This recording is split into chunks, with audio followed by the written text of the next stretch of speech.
how to create .user.ini file in cPanel. So let's see this step by step. First, log into your cPanel using the login details provided by your hosting company. Once you log in, you will land on the main cPanel dashboard. Next, in this page, click and enter File Manager section under File.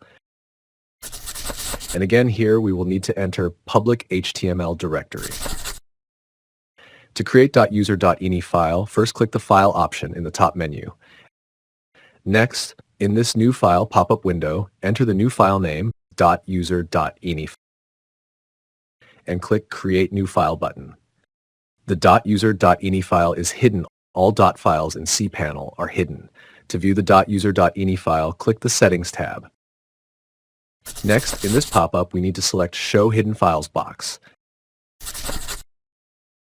and save the changes made here. And now you can see the hidden .user.ini file is visible.